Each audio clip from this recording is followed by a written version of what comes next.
Acho que vocês me viram jogando, né? Muito ruim.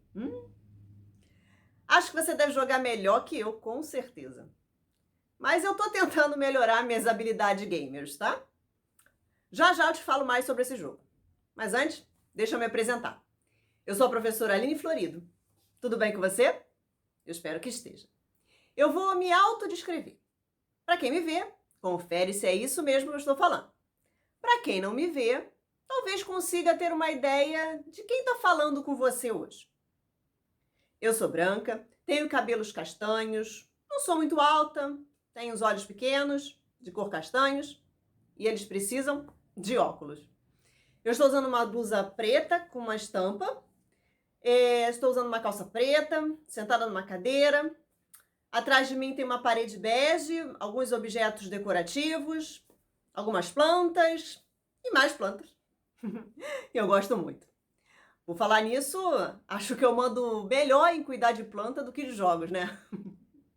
Bom, o jogo que vocês viram, bem no início, se chama SOS Mar. E você pode jogar também.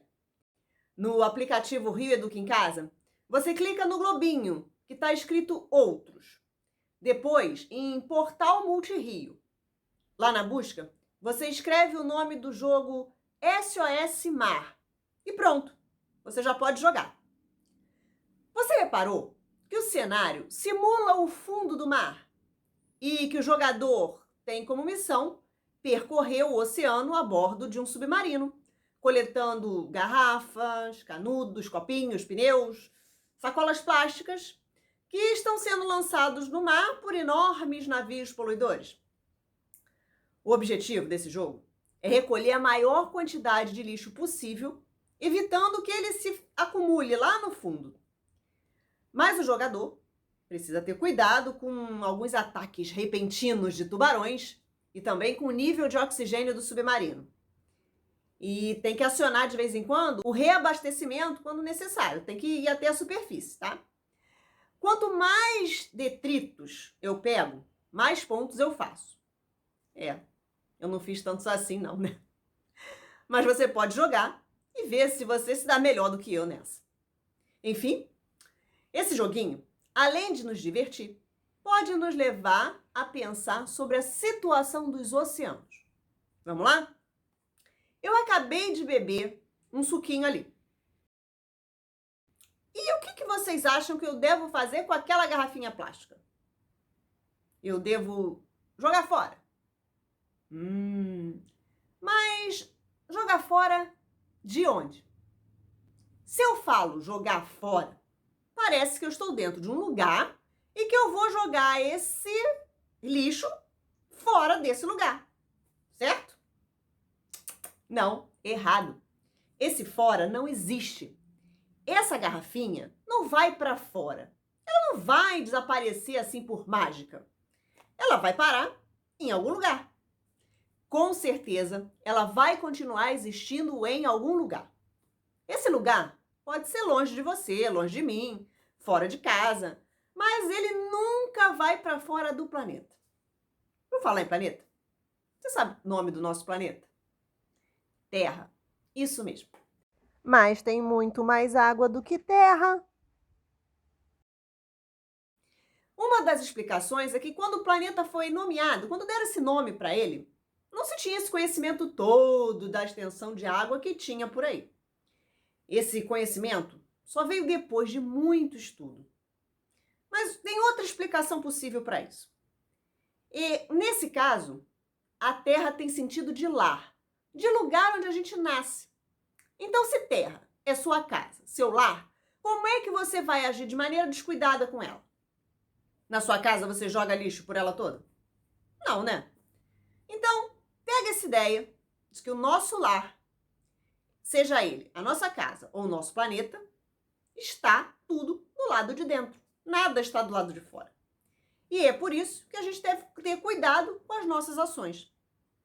Voltando a pensar naquela garrafinha de suco que eu tomei ainda agora, você sabia que existe flutuando no meio do Oceano Pacífico uma ilha feita totalmente de plástico?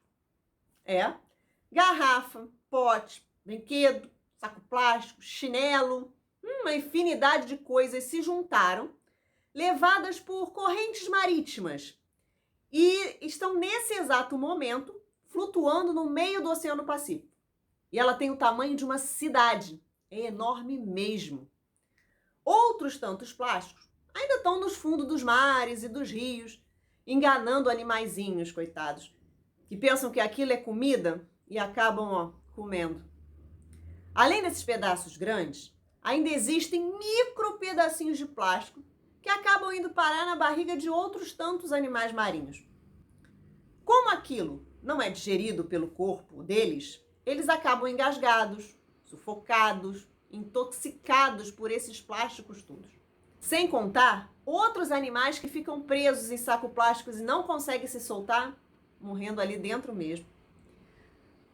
São coisas como essa que a gente precisa conhecer para pensar em boas soluções para evitar esses e outros problemas que impactam a vida no planeta. Parece só uma sacolinha, só um copinho, só uma garrafinha. Mas quando todos esses, um monte de um só, se juntam, causam um problemão. O plástico leva mais de 100 anos para se decompor. E aqui, vai uma curiosidade. No ano de 1976, houve uma Olimpíada em Montreal, no Canadá. Na época, uma marca de iogurte lançou um copinho comemorativo. Tinha logotipo e tudo das Olimpíadas. Pois bem, esse copinho foi achado intacto em 2016. Ou seja, ele foi usado em 1976 e encontrado em 2016, 40 anos depois. Se a pessoa que usou esse copinho tivesse 10 anos, assim, quando tomou o iogurte, quando o copinho foi achado, a pessoa ia ter 50 anos. E mesmo passando esse tempo todo, o copinho continuou lá na natureza. Esses plásticos de uso único, ou seja, aqueles que a gente vai usar uma vez só, eles precisam ser repensados. Sacolas plásticas de mercado, por exemplo. Você já parou para pensar quantas sacolinhas você e a sua família usam por dia? Por mês? E por ano? Alguém fez esse cálculo. Pesquisadores descobriram que se cada família brasileira usar uma sacola plástica por dia, em um ano seriam consumidas mais de 19 bilhões de sacolinhas. Essa quantidade daria para enfileirar cada uma delas, e essa distância ia dar mais ou menos 16 viagens de ida e volta, da Terra até a Lua. Por isso, quando você for ao mercado, à feira, ao shopping, dispensa a sacolinha plástica descartável. Para carregar suas compras, troca ela por ecobags, aquelas sacolas mais duráveis. Ou então caixa de papelão, ou pelo velho carrinho de feira. As ecobags agridem muito menos o meio ambiente, pois elas são resistentes, duráveis. E no caso do carrinho, ainda evita que você carregue todo aquele peso no braço. Vai ficar mais confortável, né? Outra alternativa são as sacolas biodegradáveis. Ou seja, aquelas que se decompõem com grande facilidade, tá? E desaparece do meio ambiente em cerca de 12 meses, um ano. Um tempo muito menor do que o plástico convencional levaria. Várias tentativas de mudar esse jeito de consumir o plástico foram feitas e ainda estão sendo feitas. Uma delas consiste em adicionar amido aos plásticos durante a sua produção. Dessa forma, o amido é degradado e restam pedacinhos minúsculos de plástico, prejudicando um pouco menos o meio ambiente. Outra maneira de produzir plástico biodegradável é juntar na composição do plástico algumas substâncias sensíveis à luz do sol, para ajudar o material plástico a se decompor quando ele ficar exposto à luz solar. Um plástico biodegradável que vem fazendo sucesso no Brasil é o polietileno, obtido a partir do álcool etílico, ou etanol. Aquele que coloca no carro mesmo, sabe? Você deve ter visto esse nome etanol nos postos de abastecimento.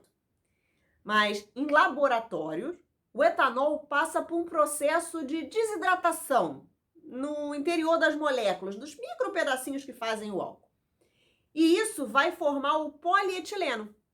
Ele é chamado de plástico verde, porque ele não é derivado do petróleo, mas sim de uma fonte renovável, a cana-de-açúcar, que é a matéria-prima do álcool que faz o etanol. A grande vantagem do plástico biodegradável é reduzir a poluição no meio ambiente. Enquanto o plástico comum depende de uma fonte que pode acabar, o petróleo, e se acumula muito mais, sujando rios, lagos, terrenos, o bioplástico desaparece da natureza com rapidez e é produzido a partir de uma fonte que se desenvolve com facilidade. Ah, tá. Mas você deve estar pensando assim agora. Mas eu não sou cientista, não sou dono de fábrica, não posso fazer nada disso. Fábricas são feitas por pessoas. Cientistas são pessoas que um dia foram crianças como você. As pessoas que pesquisam e tentam entender tudo isso são pessoas. Ou seja, você é uma pessoa e por isso é capaz de pensar sobre isso e também pode colaborar imensamente com todo esse processo. Assim como a garrafinha é só uma, mas quando se junta, vira um montão de estrago por aí, você também é só um. Mas se juntar comigo, com a sua família, com seus amigos, podemos fazer muito bem por aí. Bom, na aula de hoje, a gente viu que o lixo pode ser um problema quando não pensamos sobre as consequências deles no mundo. Vimos também que esses produtos não somem assim simplesmente. Eles podem se acumular bastante se a gente não tiver atitudes conscientes de redução de consumo ou de reaproveitamento. Conhecer os problemas para repensar nossas ações e procurar novas soluções são passos importantes para começar a colaborar aí mesmo da sua casa com um planeta mais saudável. E lembre-se, nesse jogo você já concluiu com sucesso essa fase de pensar sobre isso. E agora é hora de agir. Vai lá jogar um pouquinho. Mas não é qualquer jogo não, hein? É o SOS Mar, tá? Você vai poder ver exatamente os produtos que estão sendo lançados ao mar. E com certeza, esses farão mal à vida marinha. Depois, anota cada um desses itens no seu caderno. Pensa e escreve ali uma solução para reduzir o impacto desse lixo no ambiente marinho. Seja criativa, hein? Soluções como plástico biodegradável ou ecobag vieram de pessoas. E pessoas que, assim como você, estão interessadas em um mundo melhor, menos poluído, mais limpo. Bom, a aula de hoje chegou ao fim. Espero que você tenha gostado da nossa conversa de hoje e tenha aprendido alguma coisa nova ou mesmo lembrado de alguma coisa que você já tinha aprendido.